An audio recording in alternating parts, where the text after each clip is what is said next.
중도의 말씀을 설하고 있는 구절이죠. 비구들이여 수행자는 두 가지 극단을 피해야 한다. 두 가지는 무엇인가? 첫 번째는 감각적 쾌락에 몰두하는 것으로 이것은 저열하고 청각하고 하찮고 유익하지 않다. 두 번째는 지나친 고행에 몰두하는 것으로 이것도 고통스럽고 저열하고 유익하지 않다. 열애는 이 두 가지 극단에 치우침이 없이 중도를 깨달았다. 중도는 통찰력을 주고 지혜를 주고 평화를 주며 깨달음으로 이끌고 열반으로 이끈다. 초전법인경에 나오는 구절입니다. 그러니까 부처님이 중도를 깨달은 거예요. 이 중도라고 하는 것은 양극단에 치우치지 않는 것. 다시 말해서 이쪽 저쪽 중간의 개념이 아닙니다.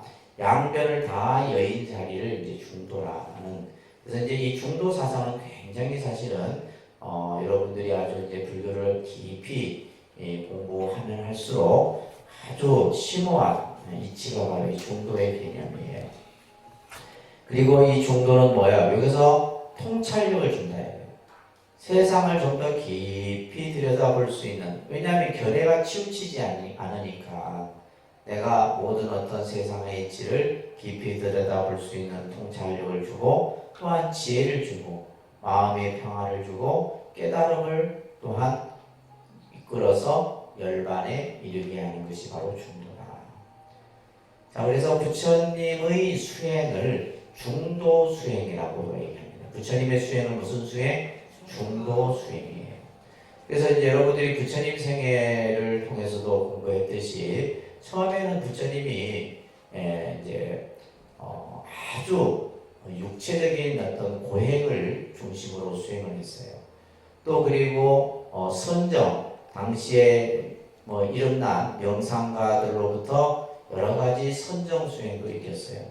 그런데 그래서 우리가 이것을 두 가지 극단이라고 하는 것은 하나는 선정주의를 얘기하고 하나는 고행주의를 얘기하는 거예요. 그런데 이 두 가지가 어느 한쪽에 치우치게 수행을 하는 것은 올바르지 않은 것을 부처님께서 아시고는 바로 이제 중도 수행을 통해서 깨달음을 이루시게 된 겁니다.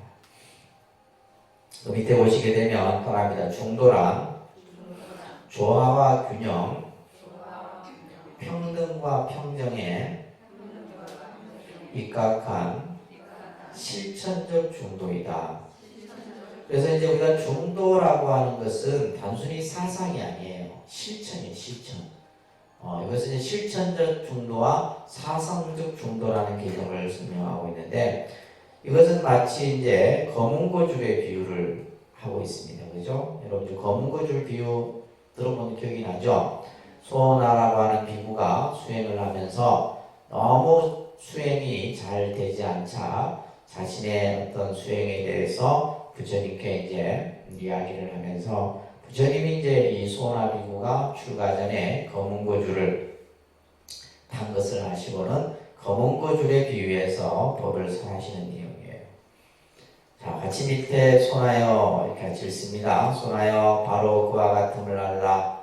뼈를 깎는 정진이 너무 지나치면 마음이 격양되어 안정되지 못하고 정진이 너무 완만하면 나태에 빠진다.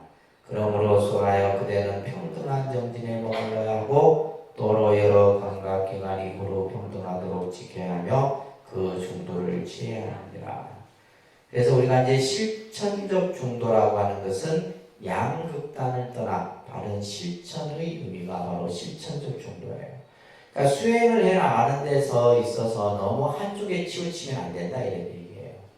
그래서 이제 이것을 우리가 설명하기 위해서 이제 우리가 8정도의 수행이 이제 설명이 되는 거예요. 그래서 실천적 중도라는 개념은 바로 뭐다? 8정도의 수행을 얘기하는 겁니다. 자, 85쪽에 보시면 비구들이여 어떤 것이 열애가 완전히 깨달았고 안목을 놓고 지혜를 놓고 고요한 선정과 최상의 지혜와 바른 깨달음으로 열반으로 인도하는 중도인가. 그래서 부처님이 그 깨달은 중도, 다시 말해서 실천을 통한 그 중도가 무엇이냐, 그것은 바로 뭐다? 8정도다. 8정도. 바랍니다. 이거는 이제 여러분들이 그래서 사실은 이제 초기 불교뿐만이 아니라 우리가 이제 불교의 수행에 있어서 사실 팔정도나 이런 수행들을 우리가 너무 간과해요. 우리가 뭐 수행하면 여러분들 뭐예요? 그냥 연구를 하고 뭐 절하고 참선하고 이게 이게 아니에요. 이 팔정도의 수행이 진짜 수행이다 이 말이에요. 근데 우리는 이 수행을 하지 않고 그냥 너무 뭐 그냥 마치 그냥 우리가 나무로 친다면 잎사귀만 가지고 그냥 그것을 판단하는 것 같은 거예요. 따라합니다. 정견, 정사유, 정업, 정명, 정정진, 정념, 정정. 자, 여기서 이제 밑에 보시게 되면 설명이 전부 바르다라는 뜻으로 이렇게 하고 있는데 이 정은 중정의 뜻이에요. 이 정은 한자로는 바를 정자인데 예를 들면 이게 이제 정하고 반대가 사인데 정사의 이 반대 개념으로서 정이 아니에요. 여기에서의 정견, 정사, 정업, 정명 이 뜻은 뭐냐면 중정, 치우치지 않는 견해 이런 뜻입니다. 그냥 우리가 이제 설명으로 할 때는 그냥 바른 견해, 바른 생각. 그러면 우리가 예를 들면 바른 생각이라고 하는 것도 한쪽에 치우친 견해예요. 사실은 우리가 이제 글로 표현하다 보니까 이게 표현이 된 겁니다. 그래서 정이라는 뜻은 바르다, 삿되다, 정과 사의 개념의 반대적 의미가 아니라 무슨 뜻이다? 중정의 뜻이다. 중정. 치우치지. 다시 말해서 여기서의 정은 정사를 다 뛰어넘는 의미의 정이에요. 그래서 여기서 실제 이제 바른 견해라고 되어 있지만은 뭐예요? 치우치지 않는 어느 한쪽에 치우치지 않는 생각을 정견이라고 해요. 정견. 예를 들면 우리가 이제 생각, 견해라고 하는 것이 어느 한쪽에 치우쳐 버리면 그것은 중도의 실천이 아니라는 거죠. 또한 마찬가지로 생각도 어느 한쪽에 치우쳐도 안 되는 거고 말도 그죠. 우리가 뭐 바른 말, 틀린 말, 삿된 말 이렇게 구분을 짓는데 여기에서의 정어라고 하는 것은 치우치지 않는 바른 말이죠.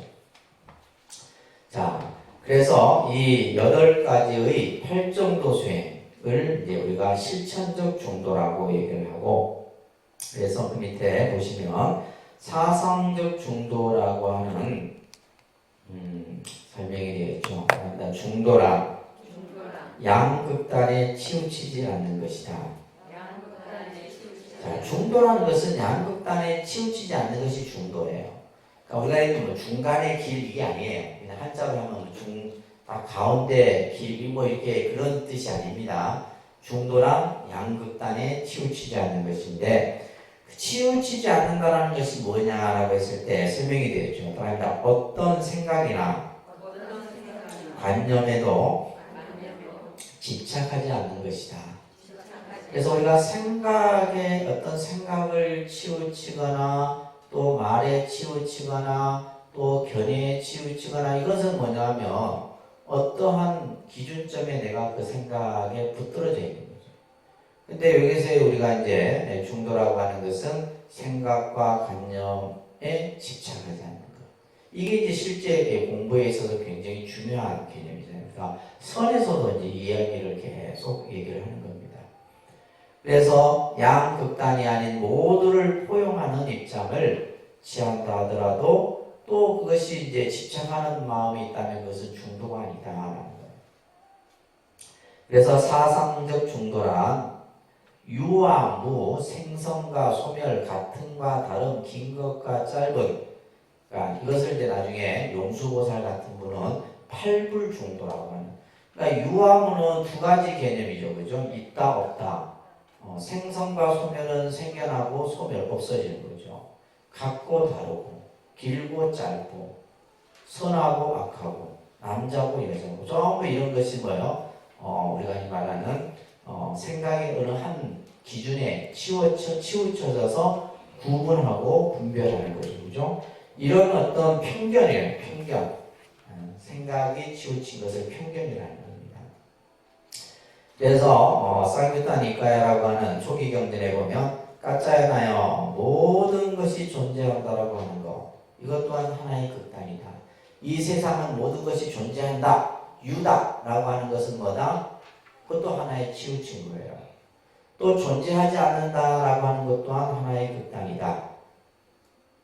그러므로 까짜야나요 말합니다. 열애는 양극단을 떠나 중도로 가르침을 선한다. 그래서 부처님은 어떠한 견해가 한쪽에 치우쳐져서 설명을 하는 경우는 거의 없어요. 모든 설법이 중도에 입각한, 그 중도라고 하는 것은 연기예요. 연기에 입각한 가르침을 우리들에게 설한다는 겁니다.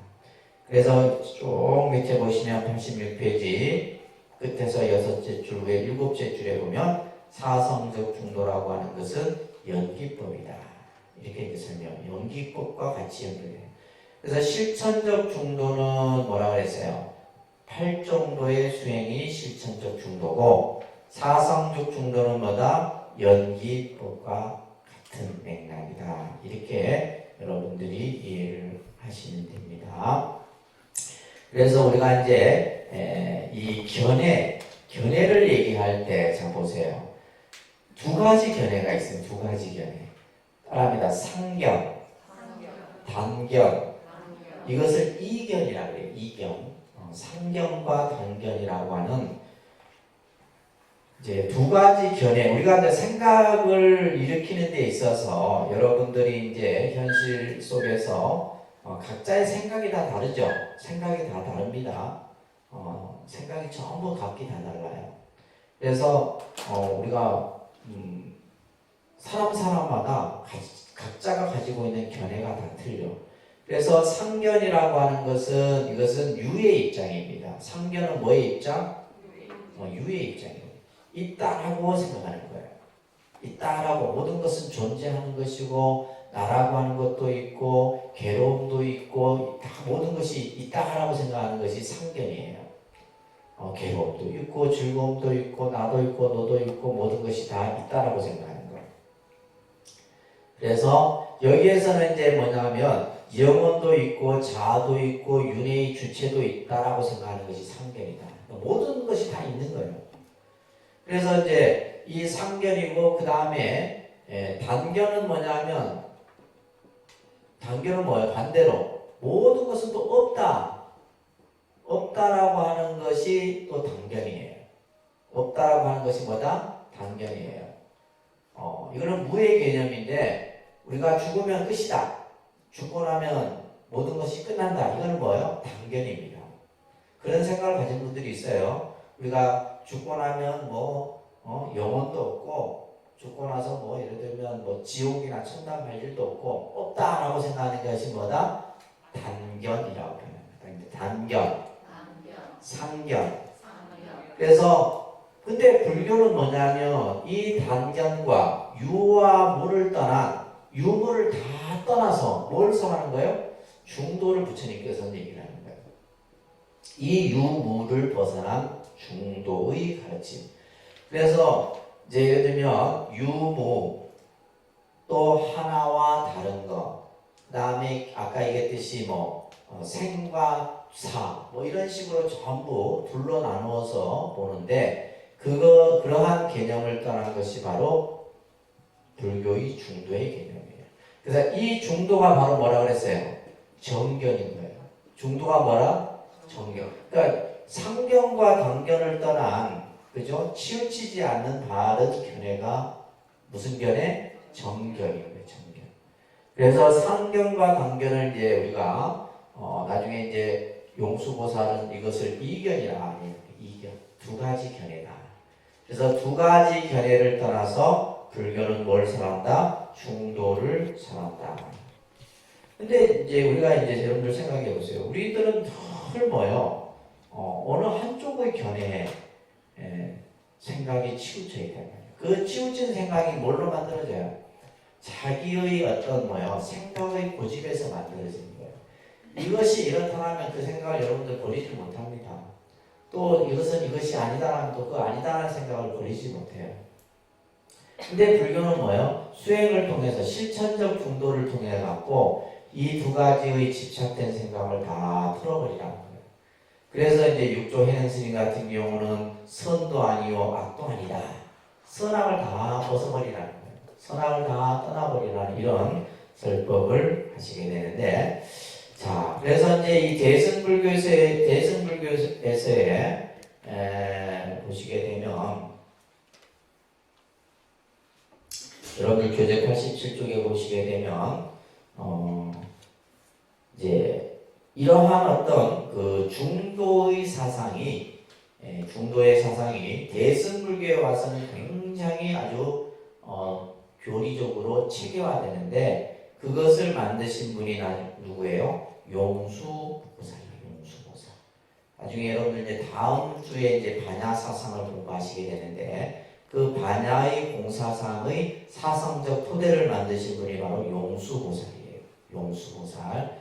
그다음에 나중에 유식이라든지 이런 것을 또 이제 사상적 이념을 만드신 분이 이제 세친, 용수, 무착, 세친 이런 보살들을 우리가 이제 접하게 되는데, 그래서 용수보살은 제2의 부처님이라 할 정도로 이 용수보살의 저서 가운데 가장 대표적인 것이 이 중론이라고 하는 저서가 있어요. 중론.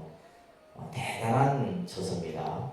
그래서 불교의 사상을 아주 집약해 놓은 개념이 바로 중론이라는 저서가 있고, 또 대지도론이라고 하는 저서가 있어요. 대지도론 같은 경우는 609 반야경을 주석을 해놓은 것이 100권짜리 대지도론이에요. 그래서 이 용수보살은 아주 우리 이제 대승불교에서는 우리가 꼭 공부해야 될 그런 분입니다.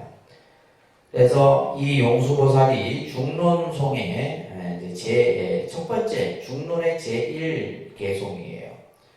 자, 이게 아주 유명한 개송입니다. 이 개송. 따라합니다. 같이. 생기는 것도 아니고 사라지는 것도 아니고 영원한 것도 아니고 단절된 것도 아니며 같은 것도 아니며 다른 것도 아니고 오는 것도 아니며 가는 것도 아니네. 이게 이제 예를 들면 불생, 불멸 이러면서 이제 팔불의 개념이에요. 그러니까 이제 예를 들면 영원한 상, 단절된 것, 단, 같은 것, 하나, 다른 것, 일리, 레거, 오는 것은 이제 올레자, 가는 것, 갈 것자 해서 이제 팔불 중도의 개념이 다음 시간에 이제 반야사상에서 조금 설명을 할 겁니다. 그래서 능히 이런 인연법을 말씀하시어 온갖 희론을 훌륭하게 정멸한, 희론을 정멸했다는 말은, 희론이라는 말은 여러 가지 여기에서 이 말하고 저기에서 저 말하고 아주 그냥 그러한 온갖 잡다한 이야기들을 부처님께서 싹 정리하셨단 말이에요. 설법자 중에 제일이신 부처님께 예경을 올려옵니다. 이러면서 이제 중론 제 귀경계라고 하는 개송에서 얘기를 하고 있습니다. 자, 이 지금 개념은 여러분들 그 다음 페이지 넘겨보시면 88페이지에 반야신경에도 이제 불생, 불멸, 부중, 불감 이런 구절 나오죠, 그죠? 생하지도 멸하지도 않으며 늘지도 줄지도 않고 불구 부정 깨끗하고 더럽지도 않으며 부중 불감 반야신경에 나오죠? 요 개념이 이제 반야경의 핵심, 반야의 공사상의 핵심인데 이것을 이제 중도의 설명으로서 하고 있는 거예요. 자, 이것을 이제 밑에 보시게 되면 팔불중도로서 팔불중도 따라합니다. 팔불중도. 이 팔불중도는 뭐냐면 우리의 생각이 치우친 양극단으로 치우친 견해를 부정하는 가르침이 바로 팔불중도. 그래서 우리는 보통 우리 인간이 사유를 하는 데 있어서 그잖아요. 우리가 지금 우리가 사는 사회도 보면 진보다, 보수다, 자다, 우다, 그죠? 우리가 예를 들면 뭐 너다, 나다, 뭐 이것이다, 저것이다, 옳다, 그르다. 항상 우리 사유는 뭐냐면 모든 것들을 뭐예요? 분별하고 나누고 가르고 이렇게 한다 이 말이에요. 그래서 어느 한쪽으로 이제 치우쳐서 서로 대립을 하는 거죠. 내 편, 네 편 해갖고, 그죠? 내 편, 네 편 해갖고 합니다. 자, 그래서 따라합니다. 생각과 말로 망상하고 분별하는 것을 희론이란다. 그러니까 이 희론, 아까 이제 희론을 정변하신, 희론이라는 말은 이제 여러분들이 각자가 일으킨 생각들을 가지고 내 생각이 맞아, 그래, 나는 어디에서 들었는데 그 말이 맞는 것 같아. 이게 전부 뭐야? 다 희론이에요, 희론. 그러니까 좀 우리가 그냥 일상적으로 표현하면 쓸데없는 소리 된 말이야. 그 희자가 희롱할 희자예요. 아주 그냥 쓸데없는 이 담론들만 얘기를 하는 거예요. 그래서 중도는 이러한 희돈을 떠나버리는 거예요. 그래서 모든 것을 연기적으로 조망하고 그러면서 모든 것은 인연을 따라 탄생하고 사라진다는 사실을 통찰하는 것. 그렇기 때문에 그 밑에 보시면 끝에 줄에 중도는 일상의 번뇌를 일으키는 원인을 제거하는 바른 안목이다. 그러니까 우리가 예를 들면 왜 번뇌가 생기고 갈등하고 싸우고 시기하고 질투하고 이런 갈등이 일어나요.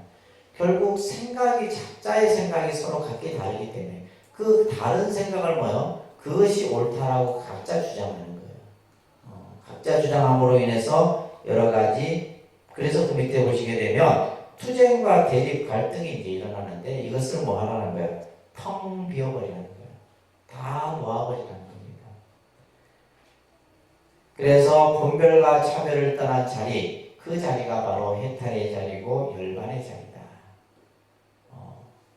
그래서 우리가 이제 선에서도 휴거 헐가라 비우고 비워라 이런 가르침들이 써져주는 거예요.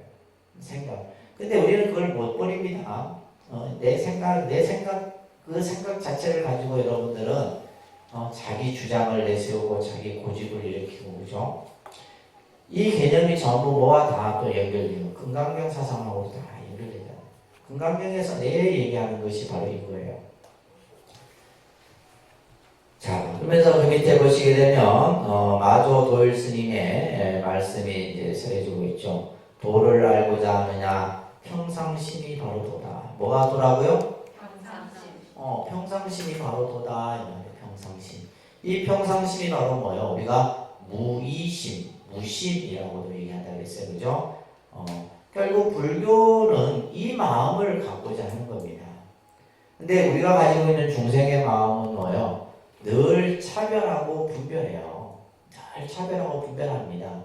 자기가 보는 경계 안에서 차별하고 분별을 해요. 그러면서 무엇이 맞고 무엇이 틀리고 옳고 그러고 그냥 전부 시시비비. 그러니까 여러분들 요즘에 뭐 국회 지금 국회의원들 이렇게 뭐 하는 정치 보면 전부 자기 생각 자기 주장 그죠? 다 각자 다 틀려요. 많이 듣고 있으면 승진하지. 그래서 차별과 분별을 떠난 마음 이게 평상심이고 이 마음이 바로 무심이다 이런 얘기예요. 그래서 평상심이 왜 돌아오느냐? 여기에는 뭐가 없어요? 조작이 없어요. 조작은 뭐예요? 인위적인 조작. 그러니까 조작은 내가 스스로 뭔가를 만드는 거예요. 이것은 이럴 것이다. 저것은 저럴 것이다. 저 사람은 예를 우리가 사람을 보고도 조작하잖아요. 저 사람은 착할 거야. 저 사람은 좀 성질이 고약할 거야. 이거 뭐예요? 실제 그 사람을 알지도 못하면서 우리는 그죠? 그걸 뭐라 그래요? 조작심이에요. 무슨 심? 조작심. 그래서 미리 이제 쉽게 얘기해서 그걸 뭐 선입견이에요. 선입견. 먼저 내가 판단해 버리는 거예요. 먼저 판단해 버리는 거. 그래서 그런 마음들은 수행에는 장애가 되는 마음들입니다. 그 다음에 옳고 그름. 그죠? 시비죠. 시비. 옳고 그런 거. 근데 무엇이 옳고 무엇이 그러 근데 옳다 그러다라는 것도 자기 기준이에요. 자기 기준입니다. 자기 기준을 그러니까 여러분들이 예를 들면 뭐 절에서는 이런 건 안 된다는 이건 전부 가짜 생각이에요. 내가 볼 땐 해도 되고 했다고 해서 틀린 것도 아니에요. 그렇잖아. 예를 들면 뭐 우리가 뭐 쉽게 얘기하면 법당에 누가 맨발로 들어와.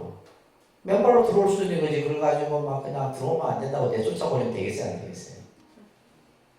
안 되는 거예요. 그런 자기 기준에서 그냥 하는 거지. 불교의 입장. 왜냐하면 우리가 동남아시아 같은 데 맨발로 부처님 앞에 가잖아. 그게는 양발 벗고 가야 돼. 양발 신으면 안 돼. 그럼 무엇이 옳고 무엇이 그런 거야? 옳다라는 것도 내 생각의 기준에서 만든 거고 틀리라는 것도 내 생각의 기준에서 만든 거고. 그래서 여러분들은 시비를 일삼으면 안 돼요. 아셨죠? 네. 절대 시비를 일삼으면 안 됩니다. 무엇이 옳다 그러다라고 하는 것. 그러니까 여러분들이 자녀들하고 대화도 마찬가지예요. 여러분들 입장에서 옳고 그런 거지. 자녀들은 그러니까 막 반발을 하는 거죠. 왜냐하면 이럴 수도 있고 저럴 수도 있는 거예요.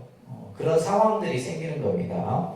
그래서 옳고 그름 취하고 버리는 거예요. 취사심이라고 해요. 취하고 버리는.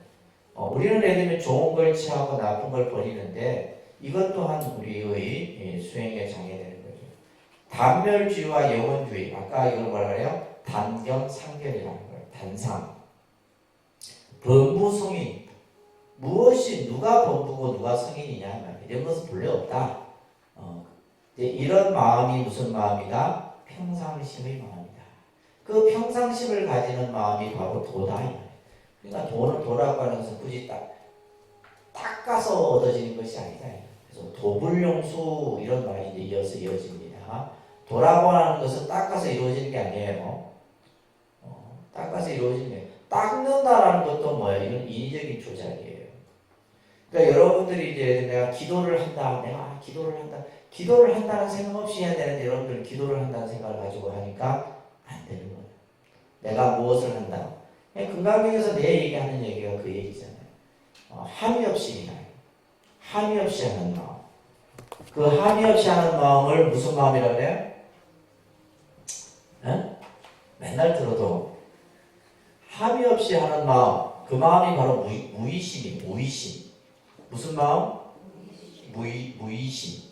함이 없이 하는 마음이에요. 이게 이제 조작하지 않는 마음입니다. 무의심, 함이 없이. 내가 해도 행바가 없어. 닦은 바가 없고, 베풀어도 베푸는 바가 없고, 왜 이야기를 해요?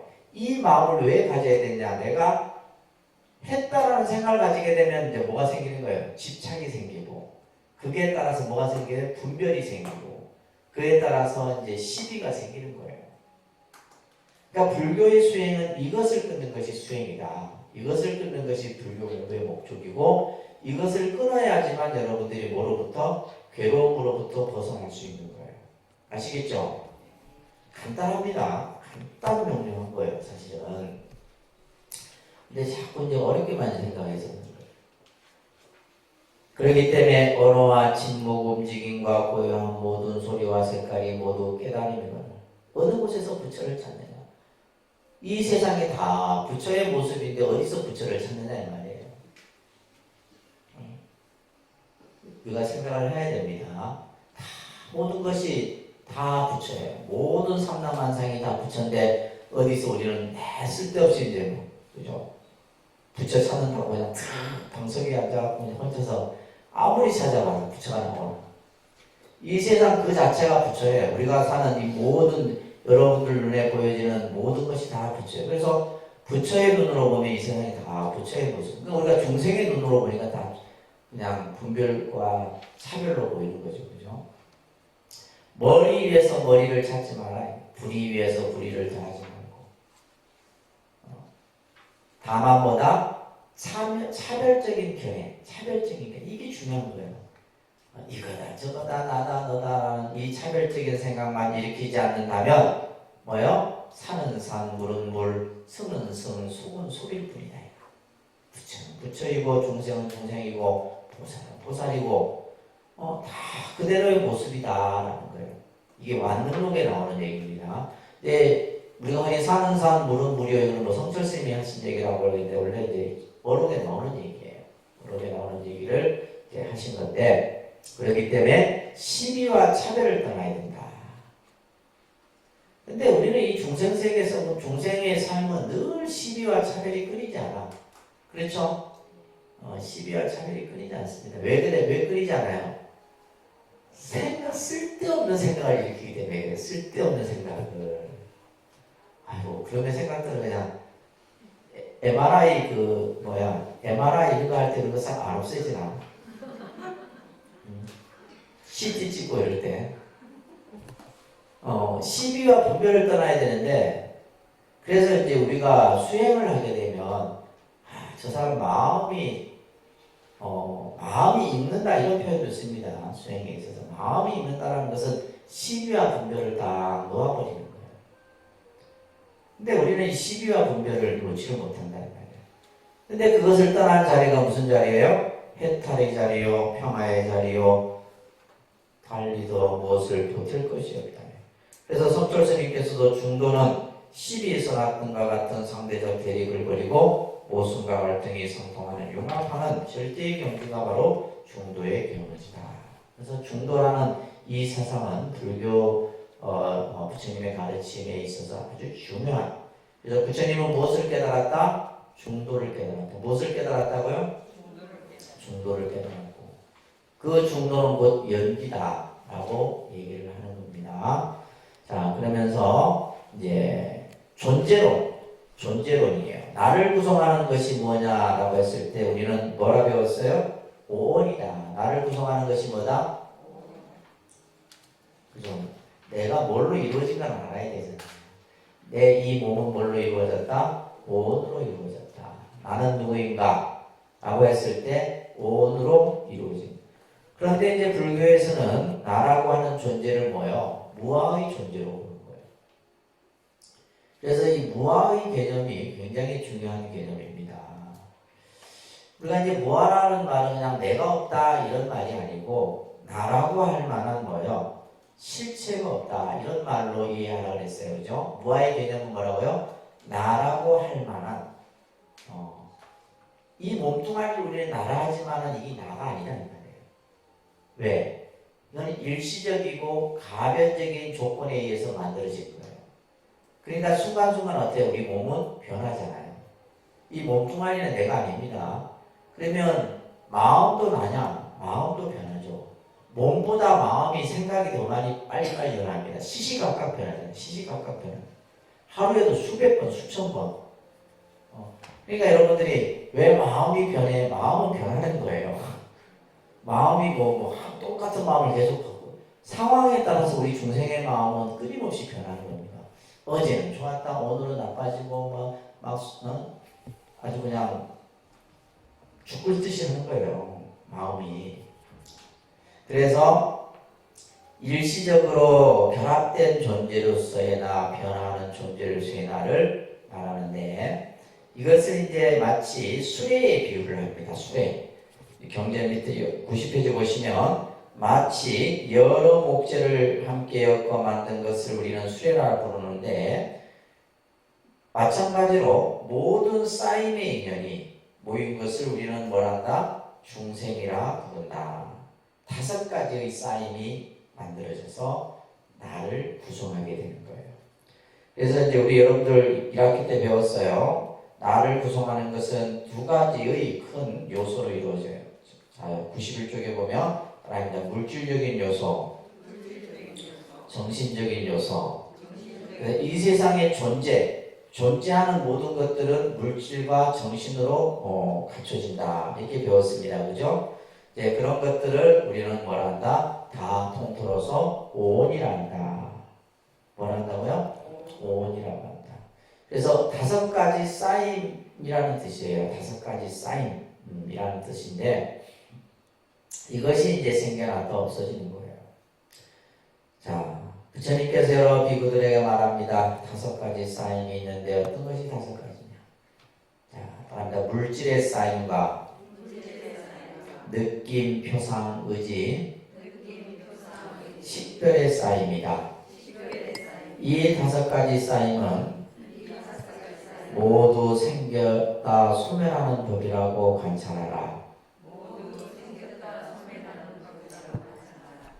그러니까 지금 나를 구성하고 있는 이 색수상행식이라고 하는 5가지가 생겼다 없어지는 거예요. 그러니까 우리가 예를 들면 생성, 그것을 생겨난 것을 생성한다 그러고 없어지는 것을 뭐라 그래요? 소멸한다 그러는 거예요. 그러니까 이제 우리가 이제 몸뚱아리가 만들어졌다가 결국에는 이제 그죠? 숨이 끝나면 다시 이 물질적인 것과 정신적인 것은 다 흩어져 버리는 겁니다.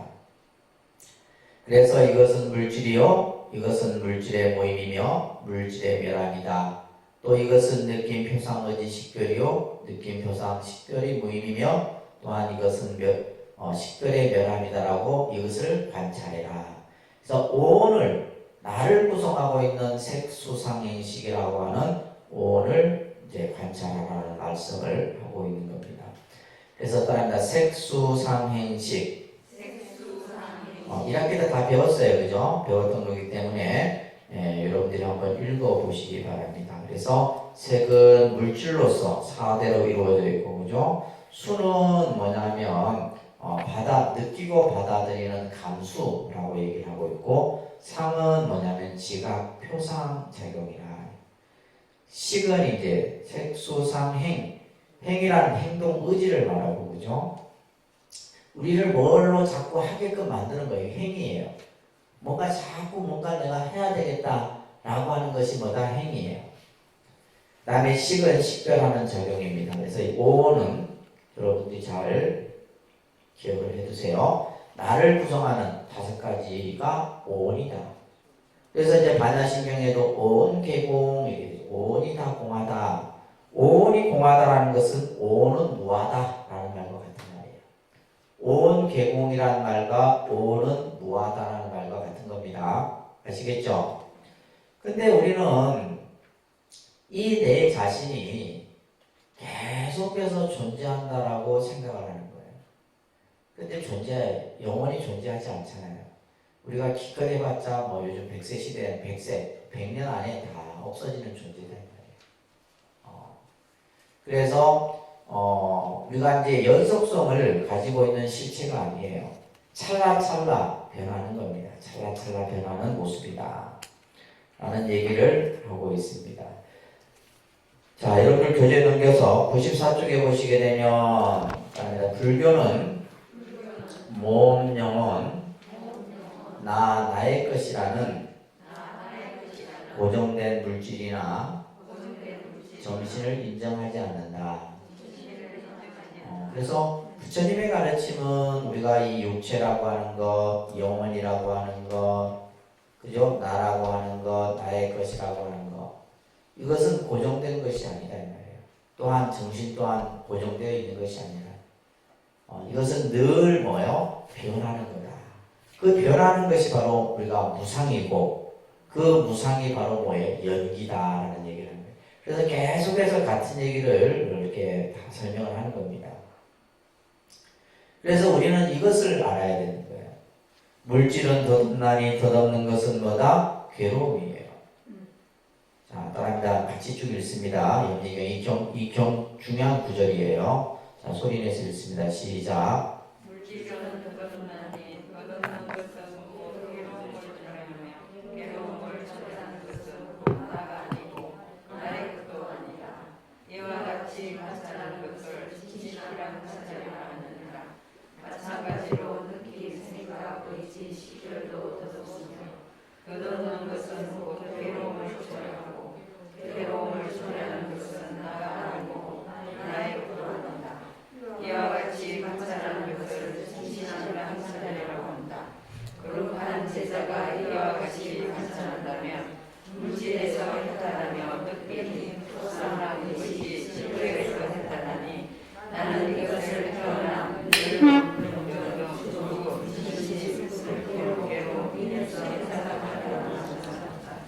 이런 경전들을 자꾸 여러분들이 읽으셔야 돼요. 독송을 하시고 해야지 이제 부처님의 말씀을 내가 좀 더 가까이에서 여러분들이 접할 수가 있게 됩니다. 그렇죠? 물질은 덧없다.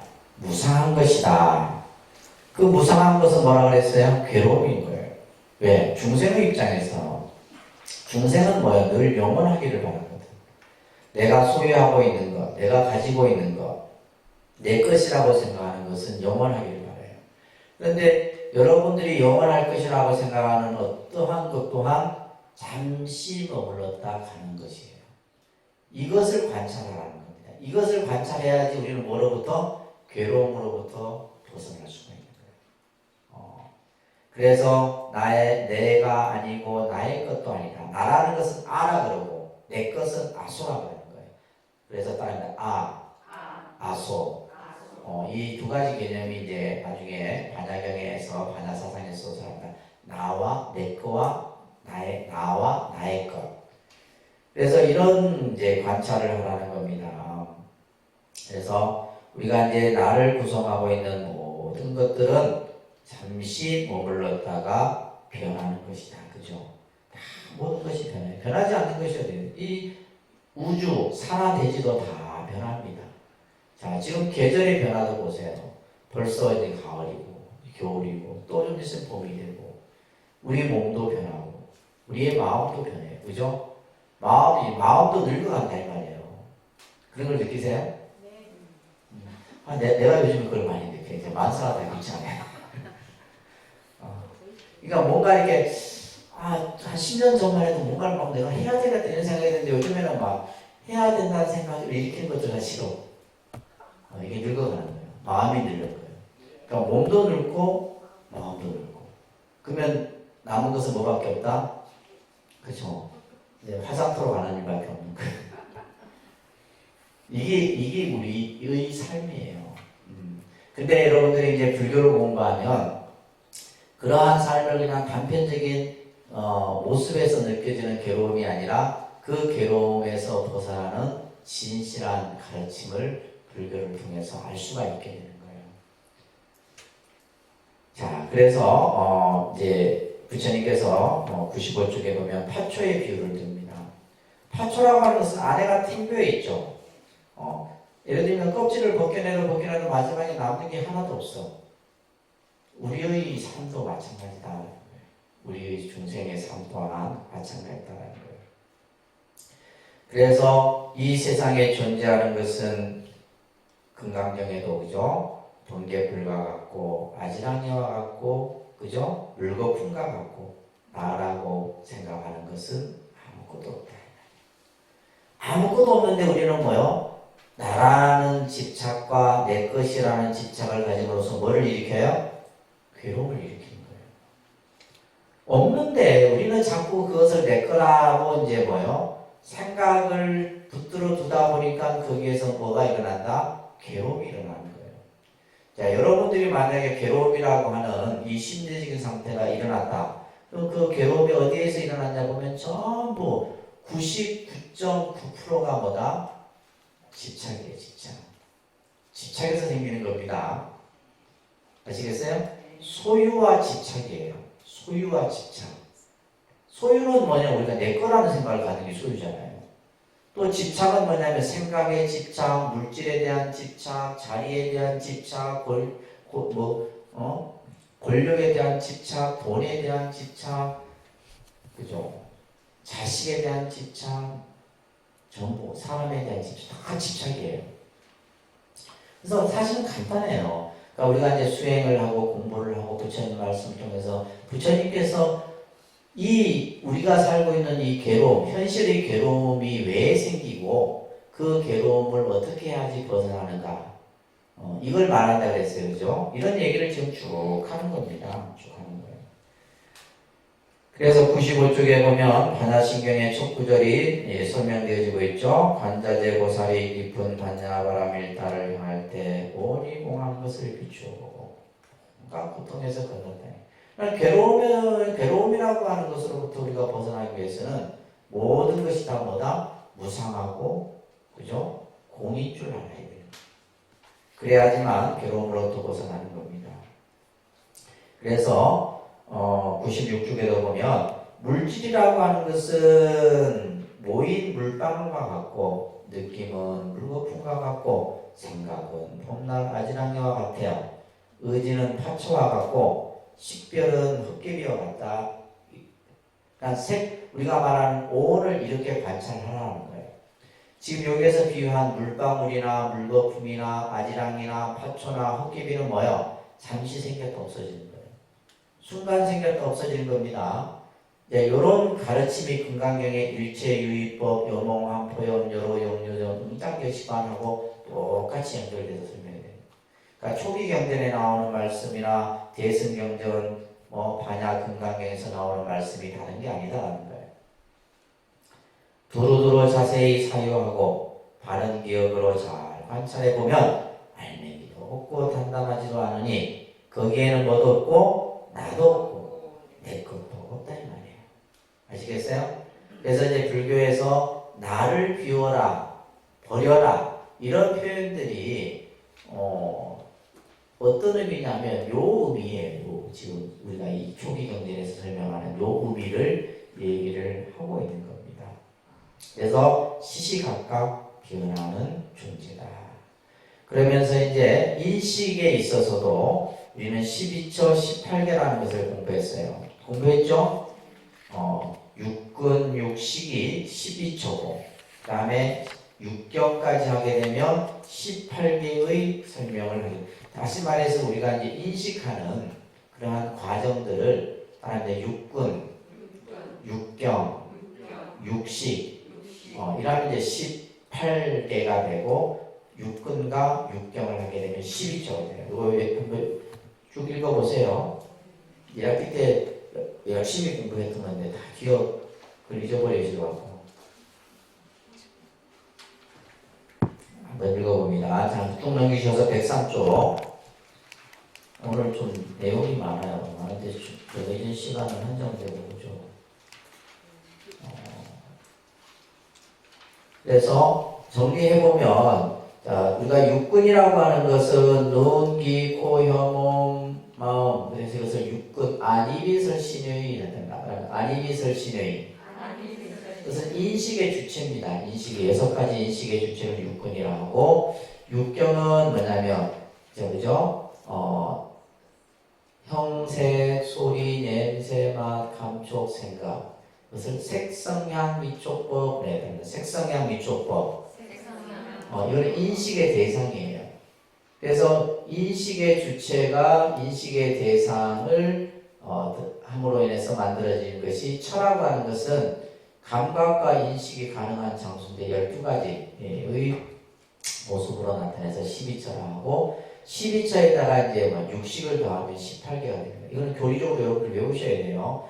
육군, 육경, 육식 그래서 12처, 18개 안이비설신의 색성향 미촉법 안이비설신의 이런 식으로 그래야지 치매 안 걸린다니까. 자꾸 머리 그러니까 여러분들 나이가 들수록 뭐요 머리를 자꾸 써야 돼. 그냥 내가 머리가 안 돌아간다 해서 그냥 놔둬버리면 나중에 치매가 와. 치매. 요즘에는 머리를 자꾸 암기하려고 노력해야 돼. 그래서 여러분들 경을 자꾸 읽고 하면 치매 안 걸린다니까. 그냥 생각을 멍청하게 가만히 두고 있으면 좀 있으면 곧 치매 옵니다. 치매.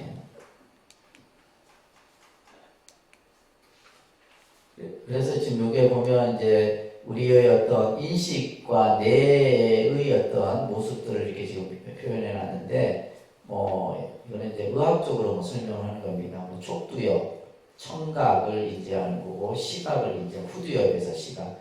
그러니까 우리가 지금 이런 이제 뇌가 가지고 있는 기능들. 그래서 실제 이제 아까 우리가 말하는 12처, 18개의 그런 연관성 이런 것들이 이제 전부 과학적으로도 이런 식으로 다 연관해서 설명을 하고 있는 거예요. 그래서 이제 신체 감각 영역을 이제 하고 있고 운동 영역을 하고 있고 이런 식으로. 자, 그 다음에 이제 연기도 우리가 이제 공부를 앞에 했었어요, 그죠? 이 세상에 모든 존재하는 법칙은 바로 뭐다? 연기다. 부처님은 연기를 깨달았다. 그래서 연기를 보는 자 법을 보고 법을 보는 자 연기를 본다. 이런 말 많이 들었습니다. 그죠? 그래서 불교의 사상은 연기 사상이다. 중도 사상이다. 다 같은 말이에요. 연기와 중도 앞에서도 얘기했듯이.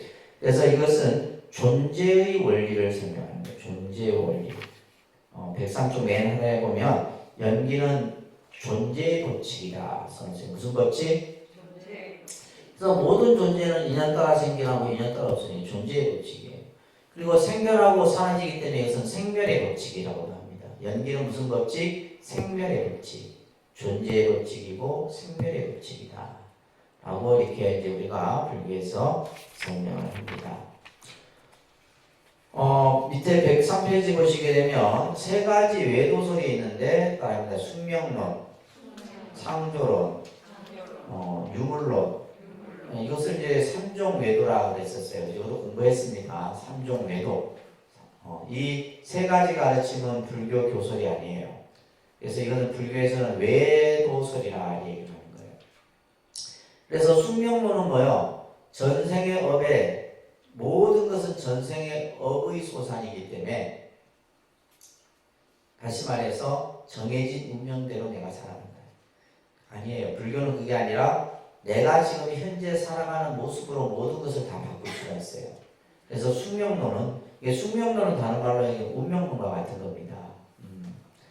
그래서 이제 특히 창조론 같은 경우는 신의 절대자에 의해서 이제 우리가 이제 기독교 같은 경우는 창조론이죠, 그죠? 기독교의 존재론은 창조론입니다. 신이 창조했다고 그러잖아요. 신이 이 세상을 창조해. 불교는 창조론도 인정하지 않습니다. 모든 것은 연계에 의해서 만들어지고 연계에 의해서 없어진다. 또한 유물론은 이제 물질적으로 이제 얘기하는 건데 모든 것은 물질이다. 물질로 구성되어져 있다. 그렇기 때문에 뭐예요? 물질로 구성되어 있으니까 우리는 어떻게 살아야 돼요? 그냥 즐겁게 살자. 쾌락주의. 이런 것도 불교에서는 인정하지 않습니다. 그래서 이런 이제 삼종 외도설 또 여러분들이 잘 정리를 해 두시기 바랍니다. 그래서 모든 것은 인연에 따라 생겨나고 인연에 따라 없어진다. 이것을 이제 연계에 대한 개념들이 쭉 설명되어지는데 이것도 여러분들 쭉 한번 읽어보세요. 아셨죠? 그런데 이제 이 연기법은 108페이지 넘겨보시면 나중에 이제 화엄경에 와서는 이것을 이제 법계 연기로서 설명을 합니다. 법계 연기, 그러니까 법계 연기. 나중에 화엄 사상에서 이거 잠깐 언급을 할 거예요. 화엄 사상에서 이번 학기. 법계 연기는 뭐냐면 이 세상은 모든 이 법계는 우주 법계를 얘기해요. 법계라는 말 앞에 우주라는 말을 붙이면 돼요. 그러니까 쉽게 말해서 우주는 지구만을 얘기하는 게 아닙니다. 이 지구를 벗어난 그죠? 대기권을 벗어난 이 우주에는 뭐 수억의 행성들이 있죠. 수억. 그 전체를 뭐라 그래요? 불교에서는 법계라 하는데 그것을 우주 법계라고 얘기를 하는 겁니다. 근데 그 우주 법계가 전부 뭐요? 관계 속에 있다. 모든 것이 다 관계되어져 있다. 그래서 그것을 중중무진연기라고 얘기합니다. 중중무진연기. 그런데 중중무진연기. 그래서 이거 화엄경에서는 이것을 마치 이제 인드라망의 그물에 비유를 해서 여러분들 108페이지에 보시면 그 인드라망에 걸쳐진 구슬이 하나하나 전부 비춰져서 나타난 모습을 법계 연기로서 설명을 하고 있는 거예요. 그래서 이 세상은 전부 법계 연기의 모습이에요. 근데 과학으로도 이게 입증이 되거든요. 과학으로도 이 화엄의 법계 연기 사상이 입증이 됩니다. 자, 110페이지 넘겨보시면 이제 이 법계 연기 사상과 더불어서 공의 개념을 설명하고 있는데 모든 것은 텅 비어서 있다. 모든 것은 텅 비어 있다라고 하는 것. 다시 말해서 뭐요? 고유한 특정을 지닌 존재는 없다라고 하는 것이 이제 실체는 없다. 이게 공사상인데, 자 밑에 110페이지 보시면 같이 읽습니다. 무아는 요 구절이에요. 같이 읽습니다. 무아는 이것은 나의 것이 아니다. 이것은 내가 아니다. 이것은 나의 자아가 아니다라고 바른 지혜로 있는 그대로 보아야 한다. 이와 같이 바른 지혜로 있는 그대로 보는 사람은 번뇌에 집착하지 않고 욕망에서 벗어나 해탈한다. 그래서 바른 지혜로 있는 그대로 본다. 바른 지혜로 있는 그대로 보는 거. 이게 이제 불교 공부의 가장 중요한 거. 있는 그대로 말아야 되는데 우리는 뭐 있는 그대로 보지를 못한단 말이에요. 그러면 여러분들이 보는 건 뭐예요? 자기 생각으로 보는 거예요. 지금 이 진리대로 펼쳐진 이 현상의 모습을 있는 그대로 봐야 되는데 우리는 뭐예요? 내가 가지고 있는 관념, 내가 가지고 있는 생각, 견해로 우리는 본다 말이에요. 근데 부처님은 우리들에게 이것을 이제 있는 그대로를 금강경에서 요 구절이 나온다고 그랬어요. 그죠? 있는 그대로 보는 것을 여실지견이라고 해요. 그런데 여실지견. 있는 그대로. 그죠? 생각을 덧붙이지 말아야 말이에요. 생각을 덧붙이지 말고 그냥 있는 그대로 보면 돼요. 있는 그대로. 있는 그대로 보는 것을 여실지견. 사람들 여실지견. 그리고 있는 그대로 봤을 때 나타난 모습을 뭐라 그래요? 실상이라 이렇게 하는 거. 따라합니다. 실상. 이게 실상이라는 말은 참 모습이에요. 있는 그대로의 모습. 이것을 실상이라고 해요. 그래서 법화사상도 이 실상에 대한 개념을 얘기하는 거고, 반야의 공사상도 있는 그대로 보는. 그러니까 중생 우리 부처님께서 반야사상이나 또 법화사상이나 화엄사상이나 전부 다 같은 맥락이에요. 우리들에게 있는 그대로 봐라. 있는 그대로.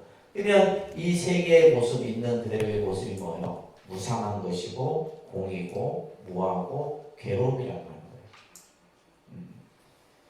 그 얘기를 지금 하는 겁니다. 그렇기 때문에 있는 그대로 보는 지혜로운 사람은 뭐예요? 번뇌에 집착하지 않고 욕망에서 벗어나 해탈하는 거예요. 왜? 우리 종생은 아까도 얘기했듯이 내 것이다, 나의 것이다, 그죠?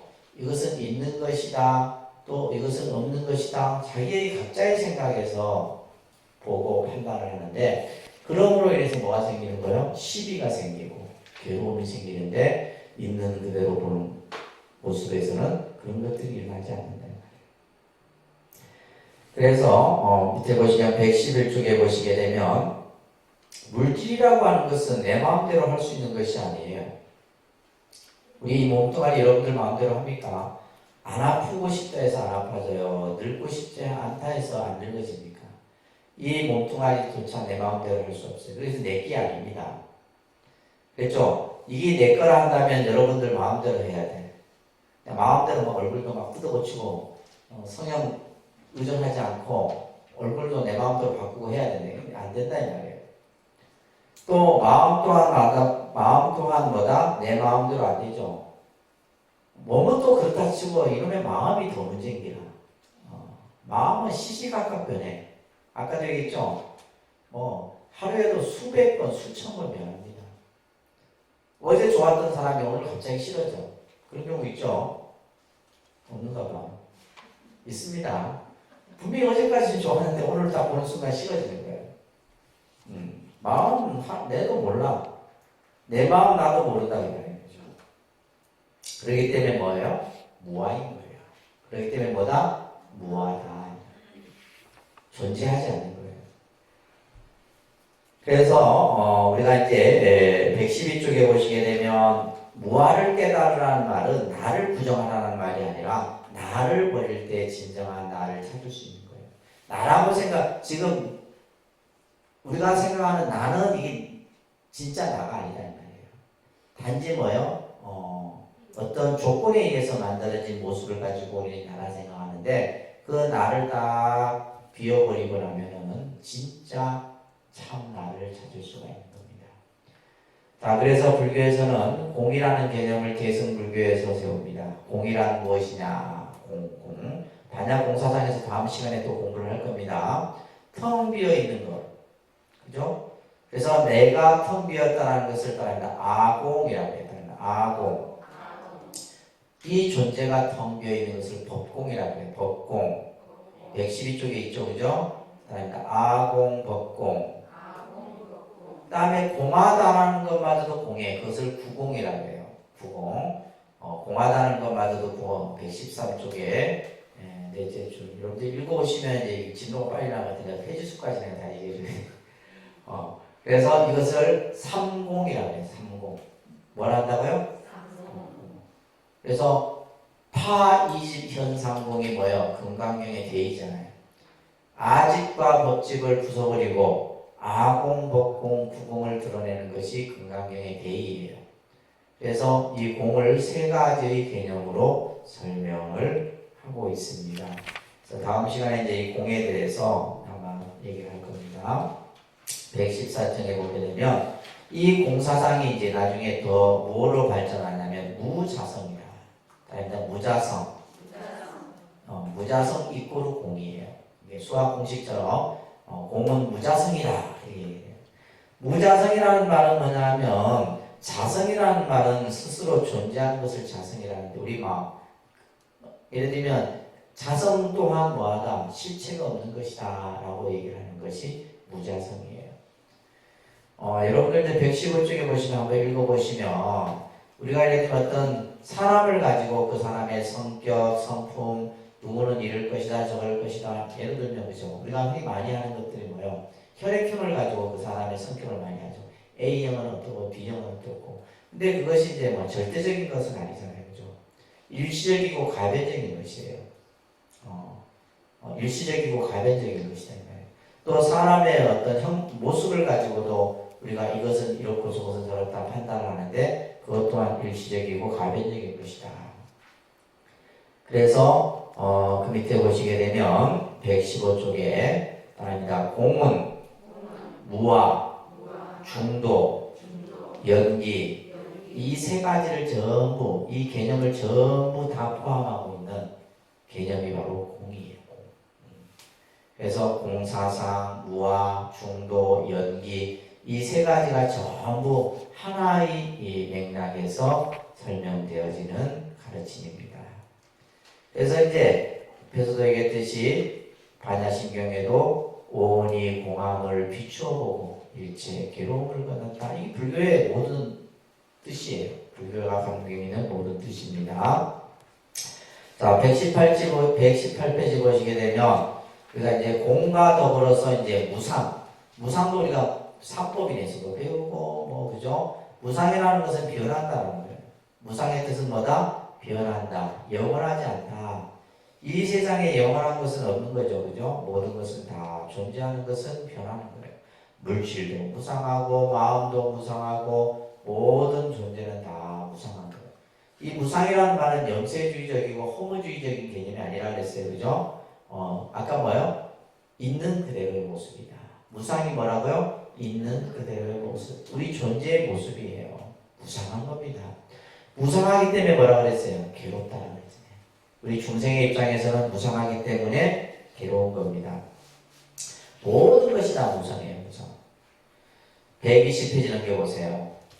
마음도 무상해요. 물질도 무상하고 마음도 무상해요. 무상하다는 건 변한다는 거. 마음도 변한다는 거. 비구들이야 나는 마음보다 빨리 변하는 다른 어떤 것도 보지 못했다. 마음이 그냥 뭐 이거는 찰나만에 변하니까. 부처님이 이런 말씀을 하셨다니까요. 나는 마음보다 빨리 변하는 걸 보지 못했다. 마음이 얼마나 빨리 변하는지를 비유를 들어 설명하는 것 또한 쉽지 않다. 마음이 도대체 어떻게 빨리 변합니까? 제자들이 물어도 그것을 내가 비유를 들어서 설명하는 것이 쉽지 않다. 그만큼 우리 마음이 뭐예요? 시시각각하다. 종잡을 수가 없어. 종잡을 수가 없어. 이게 우리 마음입니다. 아셨죠? 그래서 물질도 변하고 마음도 변하고 모든 것이 다 변하는. 근데 우리는 뭐요? 변하면 안 돼. 변하면 안 돼. 변하는데 어떻게 변하지 않기를 바래. 다 변한다 이 말이에요. 그래서 무상은 허무가 아니라 사물의 실상이다. 아까 제가 얘기했죠, 그죠? 있는 그대로의 모습이다. 그래서 부처님께서는 무상한 것은 괴로움이다. 따라합니다. 무상한 것은 괴로움이다. 무상한 것은 괴로움이에요. 그래서 우리가 무상한 것은 왜 괴로움일까? 이런 생각도 한번 해봐야 돼. 왜 불교에게 무상이 괴로움이라 했고, 그러면 도대체 무상한 것은 왜 모든 이에게 괴로움이냐 이 말이에요. 이것은 바로 뭐 때문에 그래요? 우리가 영원성을 기대하기 때문에 영원성. 우리의 어떤 물질이든, 그죠? 또한 마음이든, 그것이 영원하기를 바라는 데서 괴로움이 생기는 거예요. 그냥 무상하다 생각하면 돼요. 아이고, 저 사람이 변하는구나. 내가 늙는구나. 늙는 것이, 우리가 이제 이 육체가 늙어가는 것도 무상이다. 늙는 것에 대해서 막 스트레스 받고 그러면 안 돼요. 아, 늙어가는구나. 그래서, 영원하리라 생각하고 집착한 사람에게는 무상함은 고통으로 다가오는 거예요. 그런데 무상을 그냥 무상하다는 것을 받아들이면 괴로움으로부터 벗어날 수 있겠죠. 그죠? 그건 괴롭다라는 자체의 실체가 없는, 그러니까 괴로움이라고 하는 것도 실체가 없는 거예요. 이제 반야 공사상에서는 그래서 무고진멸도라 있잖아요. 괴로움도 없고, 괴로움의 원인도 없고, 괴로움의, 다 모든 것이 공이에요. 반야의 공에서는. 이런 얘기들이 막 경전에서 서해지는 겁니다. 그래서 모든 122쪽에 보면 넷째 줄에 보면 사물의 실상을 보는 자, 그러니까 실상을 들어야지. 그러니까 실상이라는 용어가 굉장히 많이 나와요. 그냥 실상은 뭐냐? 참모습. 우리가 지금 세상에 존재하는 모습을 실상이라는 거예요. 그래서 실상을 보는 자는 모든 것이 공이라 본다. 모든 것을 뭐라 보라고요? 공이라. 공으로 관찰해라. 공인 줄 알아라. 그래서 공을 깨달아라. 이렇게 얘기를 한 거예요. 따라합니다. 있는 그대로 공무와 무상함을 보고 집착에서 떠나는 것이 괴로움에서 떠나는 일이다. 자, 그렇죠? 우리가 부처님의 말씀처럼 이 세상 존재가 공이고 또 나라고 하는 것이 또한 실체가 없는 무아이고 모든 것이 무상, 변한다라는 것을 알면 굳이 내가 집착하고 그 스스로 괴로움을 만들 필요가 없다는 겁니다. 그 자체에서 그냥 괴로움이라는 것이, 괴로움이라는 실체 또한 없는 거예요. 그 괴로움을 누가 만들어? 내가 만들잖아. 괴로움을 누가 만들어요? 뭐 자식이 만들고 남편이 만드는 게 아닙니다. 내가 만든 거예요. 내가 그에 대해서 집착하고 그냥 분별함으로 인해서 만드는 거예요. 그래서 122쪽에 보면 끝에서 셋째 줄 무상을 무상 그대로 통찰하며, 그죠? 무상을 무상 그대로 우리가 알아차리는 거예요. 깊이 있게 그것을 들여다보면 집착 없이 사는 삶이 바로 열반이요, 그것이 바로 극락이다. 맞지 않아요? 그죠? 우리가 이런 삶을 살기 위해서 여러분들이 불교를 공부하는 거예요. 그래서 우리가 이제 오늘 배웠던 무상, 고, 무아, 연기, 중도, 이 가르침 여러분들이 불교를 공부하는 평생 계속해서 듣는 가르침일 겁니다. 경전에서도 접할 것이고, 또 이런 이제 뭐 여러분들이 전문가정 같은 거 뭐 두 번 하라면 안 할 거 아니에요, 그죠? 두 번, 세 번 하실래요? 한 번 하라면 안 한다는 말이에요. 그래서 한 번 할 때 여러분들이 제대로 잘 이해하시고 제발 교재 좀 읽어보세요. 아셨죠? 교재 읽어보시고 다음 주는 여러분들 강의 일정 보시면 이제 우리 부교재 내용을 쭉 들어갑니다. 교재 내용을 좀 보세요. 그러니까 보시면 보살사상, 반야공사상, 법화화엄사상, 유식열애장사상, 점토밀교사상 4번 정도 제가 더 할 겁니다. 그리고 나서 이제 불교사는 천조스님이 3번 정도 하시고, 그 다음에 응용불교는 신경스님이 4번 하시고, 이렇게